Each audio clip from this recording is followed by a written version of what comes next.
Welcome to our November safety meeting. This video has been specifically recorded for school bus drivers of beach transportation as part of their ongoing training. If you are a driver for beach, have your summary sheet ready and let's get started.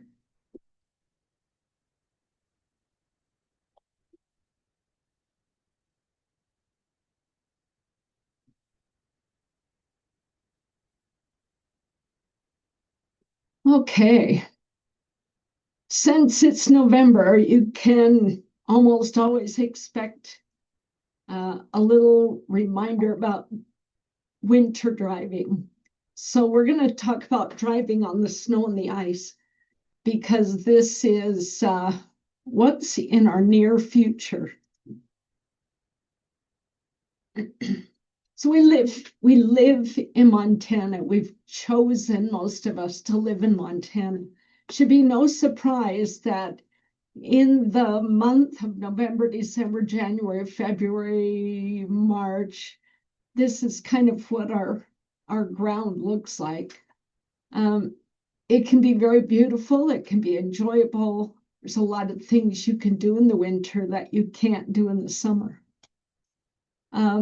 It's a normal change of seasons here in Montana.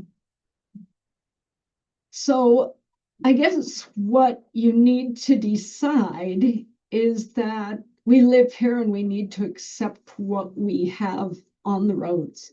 So please come to work with the right attitude. Be prepared as far as your clothing, your shoes, your time coming to work. Don't be rushed. Don't be rushed as you drive to work. Don't be rushed as you drive your school bus. Understand winter driving. A lot of the accidents that happen are in the first couple snowfalls while people try to adjust their driving. Have patience with other drivers as they try to figure out how to drive in the snow and ice. And then drive defensively. Watch out for the other guy. Use your skills in a way that prevent accidents. So our objectives are preparing your bus, winter driving conditions, keeping you and your passengers safe. So preparing your equipment, big buses, little buses. When you get back from your route every evening, if your bus is parked outside and you're a big bus, you need to plug in your bus. This is the south line of the Burlington. The bullpen buses at the Burlington also have plug-ins. There's a few that are by the garages that park outside that will be plugged in. Make sure you're plugged in before you go home. Then in the morning, after you've done your pre-trip, make sure you unplug. This is what happens if you don't do your pre-trip or if you don't unplug. This could damage the cord. It could pull the stanchion out of the ground or break it. So please be aware that you're plugged in and remember to unplug. We want functioning equipment. You want to be able to get out on your bus route and be secure in the fact that everything's going to work properly. So your windshield wipers, tire inflation.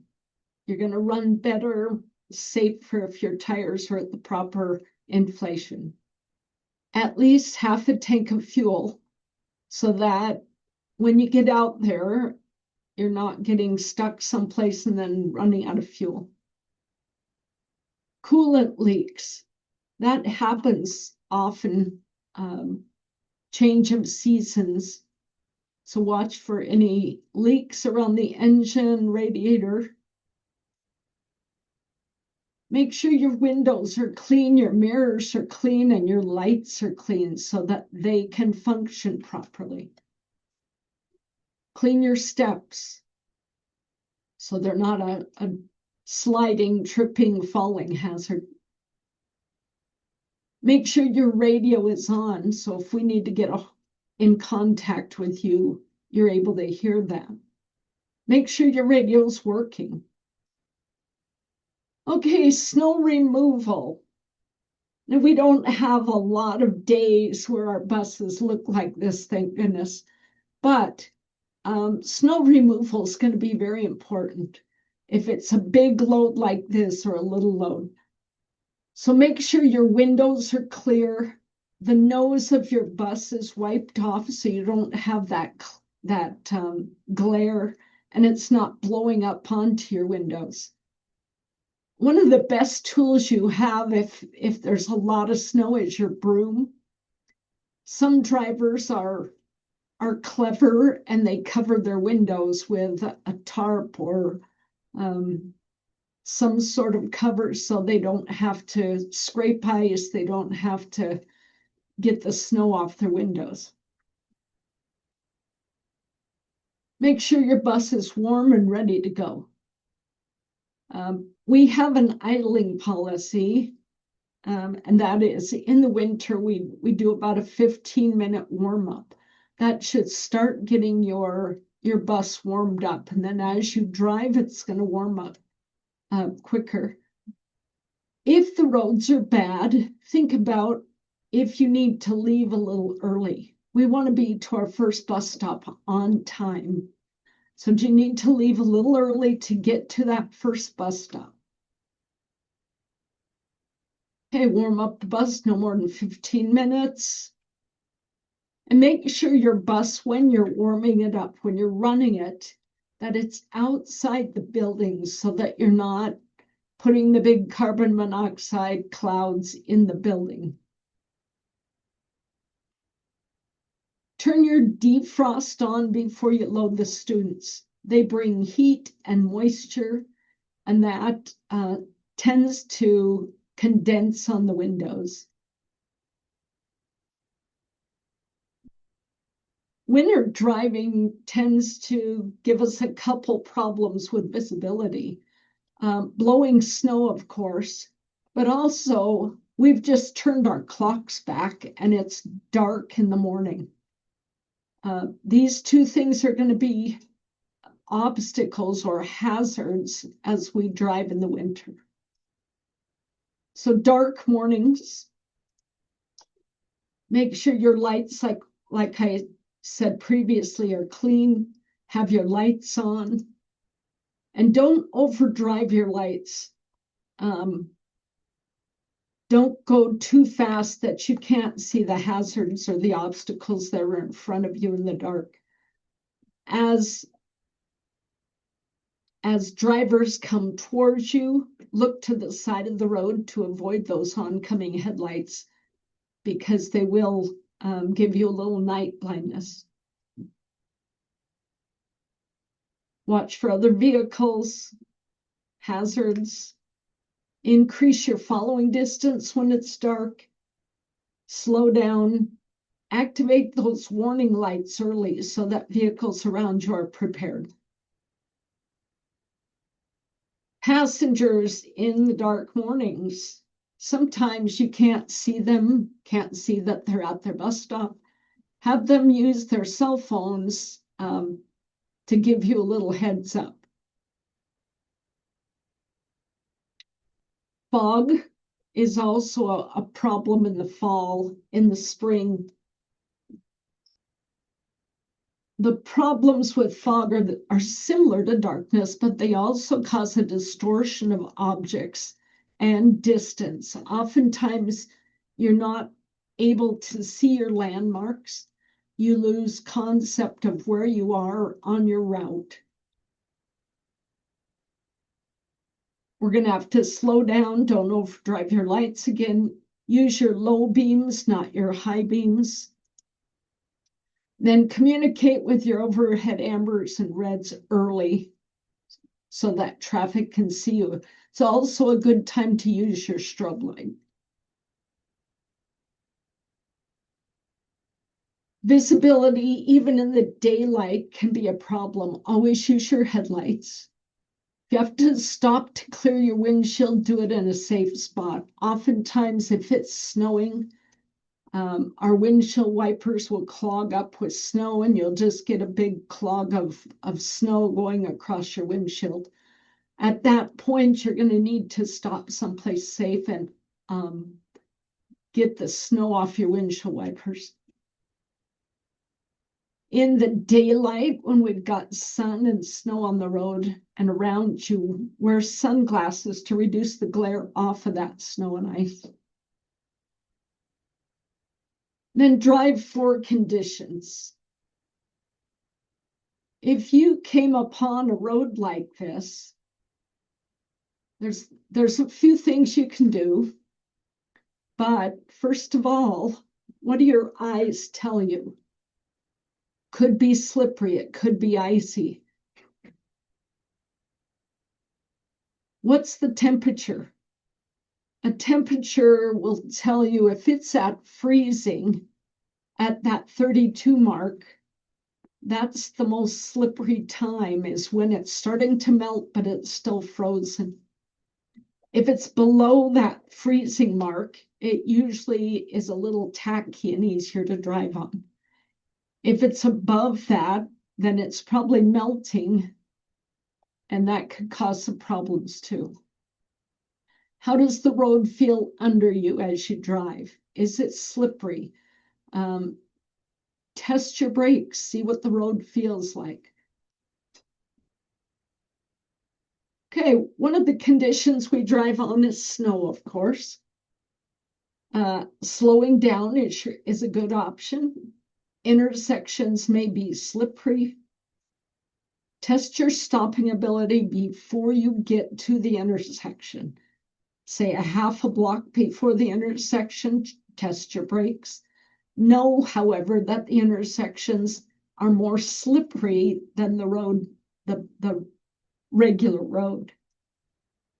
If you're going downhill, slow down, shift, test your brakes. If you're going uphill, keep a consistent speed. Okay, ice can be very hard to drive on. Like I said, it's most slippery at 32 degrees when it's partially melted. The good news is that our big school buses are heavy and they have a wide wheelbase, and they handle pretty well in the snow and the ice. Our mini buses, however, can be a little bit goosey, a little bit slippery on snow and ice. Takes a little bit more work to keep them where you want them to be. So our best driving technique in the ice and snow, we've said it a couple times already, is slow down. Second best is probably, what do you think? Yeah, increase your following distance. Keep space around you so you can react to not only the road conditions, but other drivers. Okay, uphill, we touched on just a little bit. If you keep a consistent speed, it's a lot better than starting from where this guy in the white car is. If you get a little bit of a go at it and then keep your speed consistently up the hill, you're not as likely to slip and slide. Sometimes you have to look for a little gravel on the side of the road, but be careful on the side that the snow berm doesn't grab you and pull you into the snow.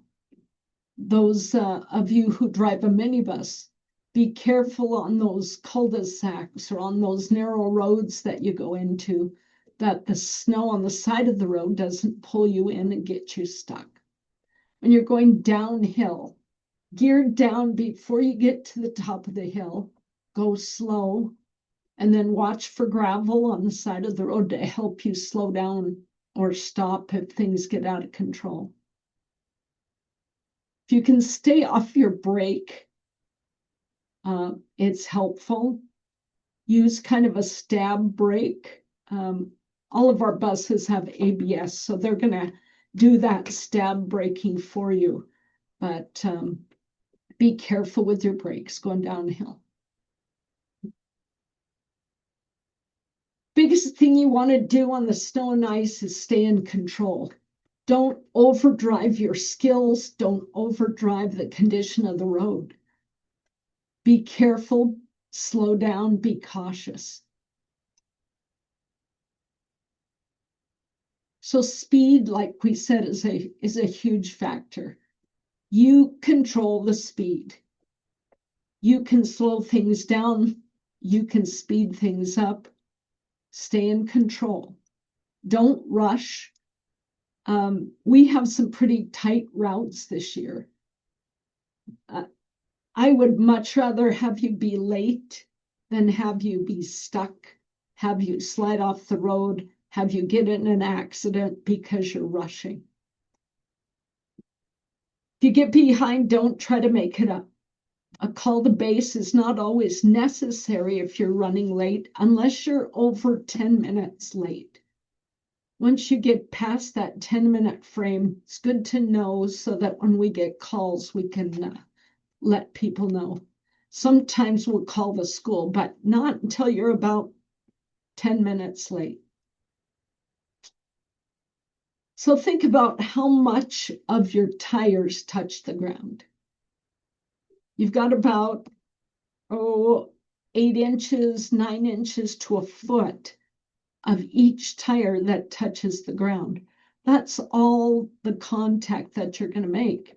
And if the roads are slippery, icy, snowy, that little bit of traction isn't going to be as easy to drive in. Okay, stopping and turning. We found that if you're having trouble stopping, put your bus in neutral. That makes it to where the back wheels are not pushing you. Use controlled braking, and the ABS systems are going to take care of that. Reduce your speed before you turn. So as you come to a corner, let off the accelerator as you enter the turn, and then just give it a little bit of acceleration through the turn. If you skid, foot should come off the brake. Try to steer.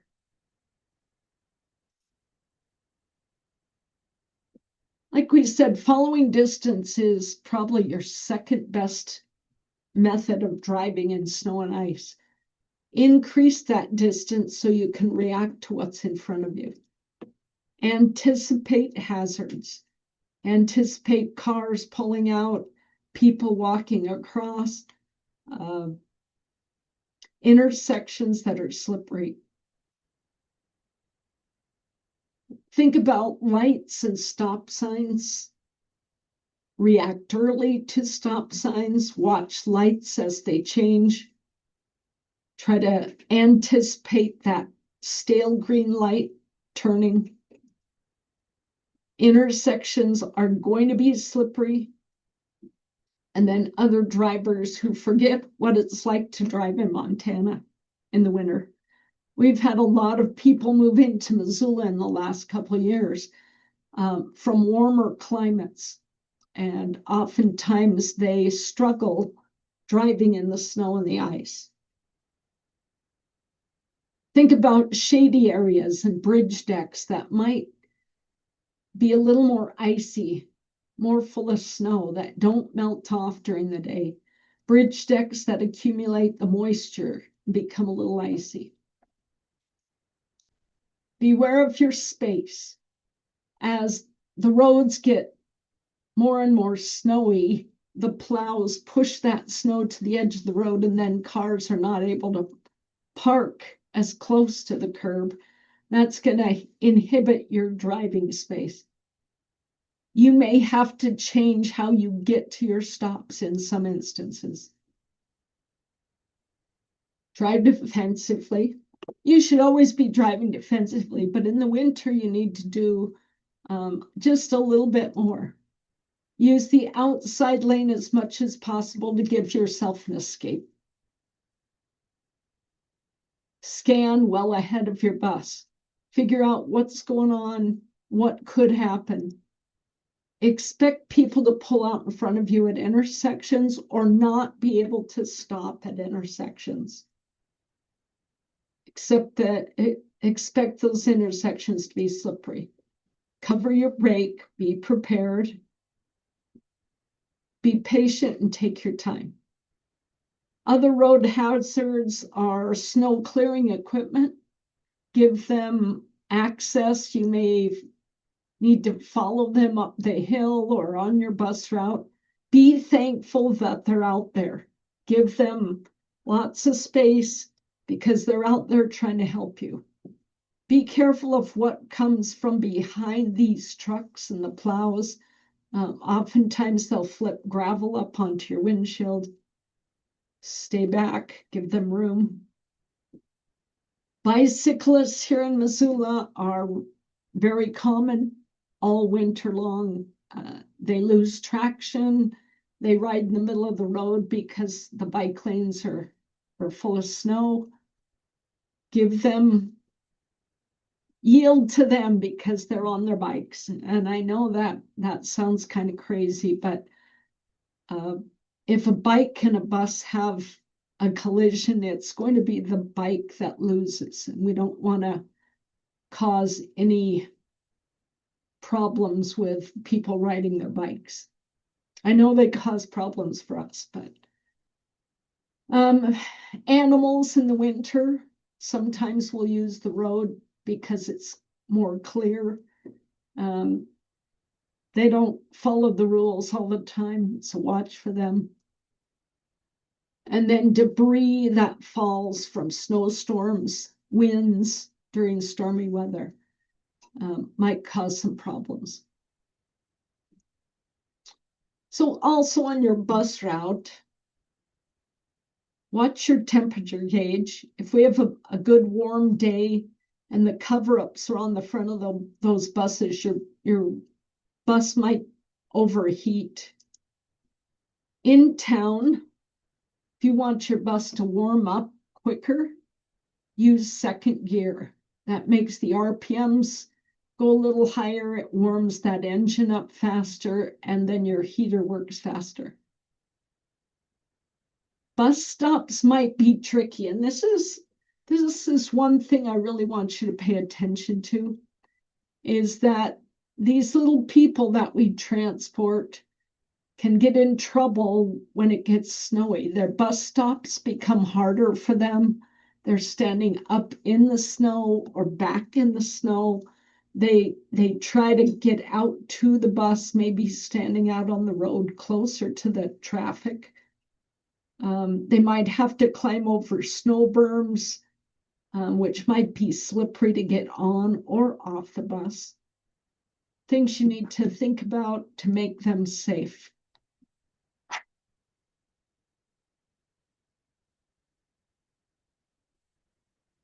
These kids are kind of close to the road. Hopefully they're going to move before the bus gets there. These kids are a little bit close to the road. Also, you may need to swing out a little farther into your lane. So your students, make sure they're waiting in a safe location at the bus stop. Make sure they're waiting for the bus to stop before and the door open before they approach the bus. Most of you that have driven know that our buses can slip to the side of the road after you stop if the road's icy or snowy. You don't want to run into the kids as they're coming toward the bus. Have them use the handrail as they get on the bus and especially as they get off the bus. That goes for your attendants. And then if you're getting on and off the bus, that goes for you too. Hold on to the handrails so you're not slipping down those stairs. They can get a little bit slippery and icy if the tile is wet, can be slippery. Remember to crack the windows for dissipating viruses. I would suggest 2 on each side of a big bus, maybe 1 on each side of a little bus.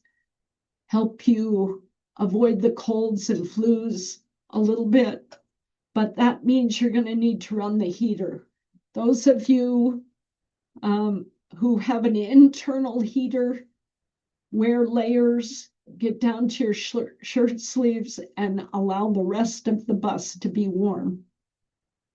I know we have some drivers that tend to freeze out their attendants, so be considerate of them. If you're a warm-bodied person, short sleeves, allow that attendant and your students to have a warm bus.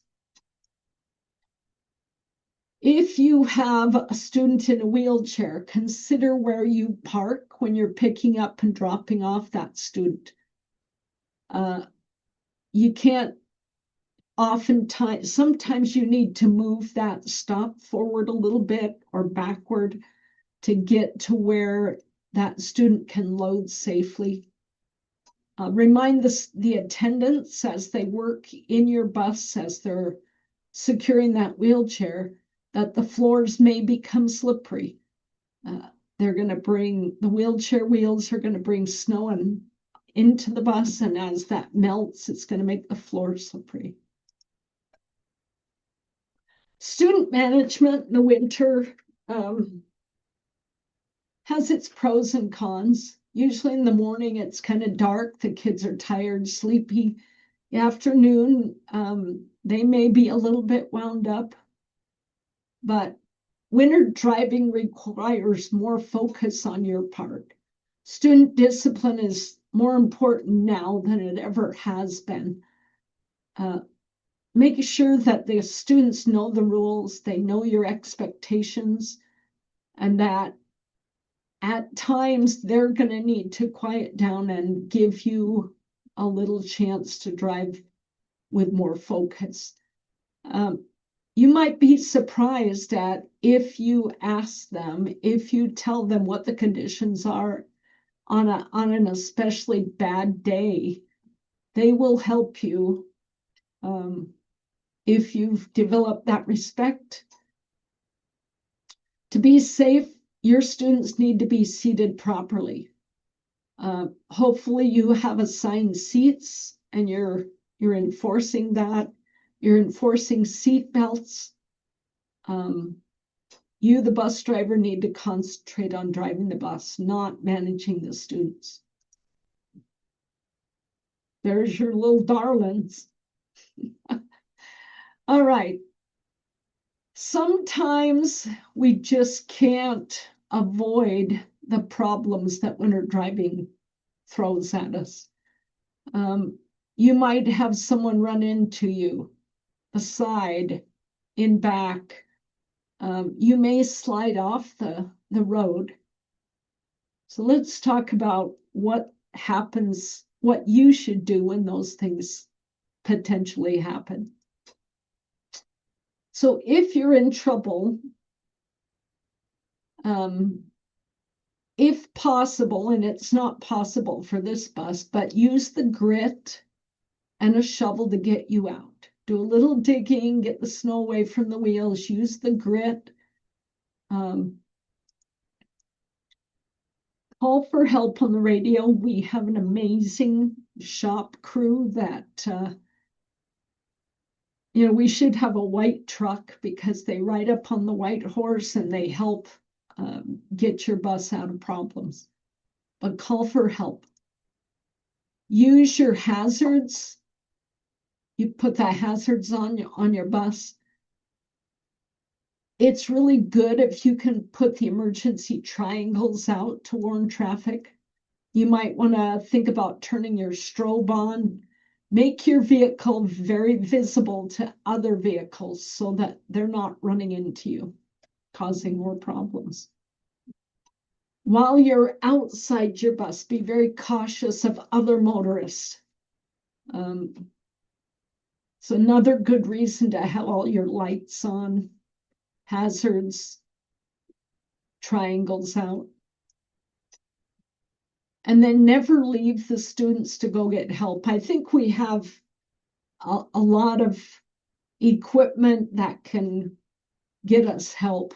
We have a few rural routes that possibly could get in a predicament where they don't have communication. Up the Blackfoot probably is the biggest one. Maybe up Highway 12 in certain points of that route. But don't leave your students to go get help.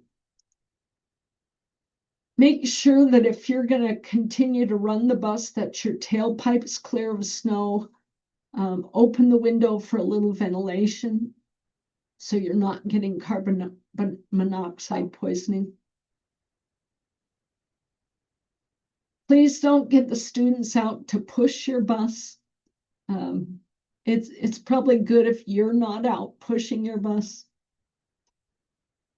It's not a safe thing to do here. Okay, if you have an accident, someone runs into your bus or you run into something, these are the way that you need to handle that accident. First, check for injuries in your bus with the other vehicle. Find out where you are. What are the nearest streets? Get a description of the other vehicle and then call base. They're going to ask for those three things. Are there any injuries? Where are you? And what does the other vehicle look like? Then where is your accident packet? So today, after you've watched this video, or I'd like you to go to your bus the next time you're in your bus and check and see where your accident packet is. That's going to be crucial if you have students on board to get their names and phone numbers so that we can get that to the officer who responds. Okay, after your bus route, check for students regardless of the age you transport.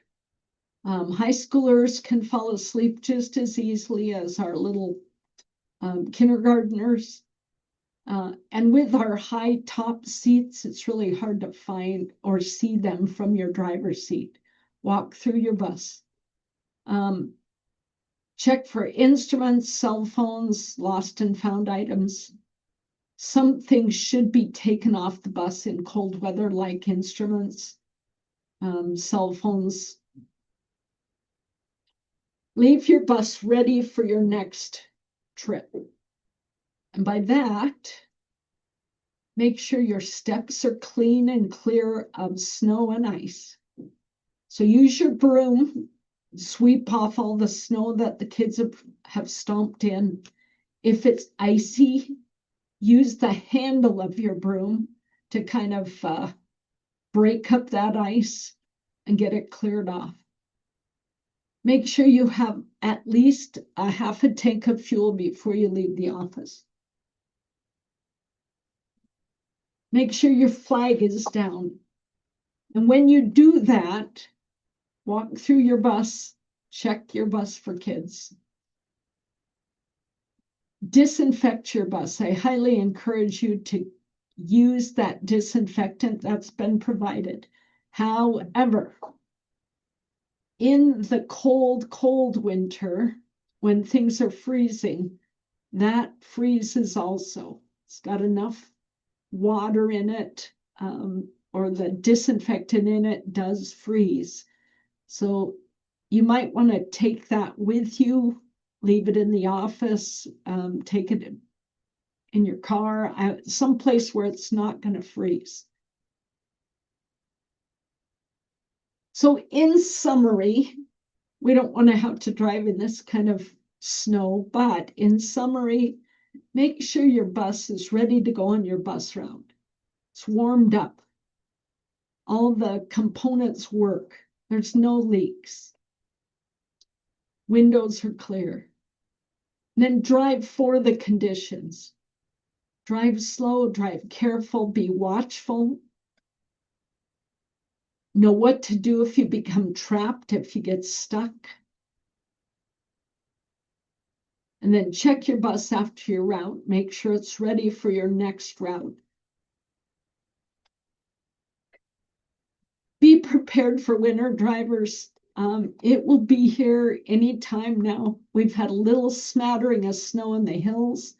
If you've traveled throughout the state in the last couple of weeks, some of the passes have gotten snow. Be prepared for it. Slow down, be alert, and watch out for the other guy. We appreciate your safe driving. Prepare yourself now for what's coming. Don't be surprised. It's going to be here. Keep doing the good job that you do. And until next month, thanks for attending safety meeting. Make sure you fill out that summary sheet, and we will see you next month.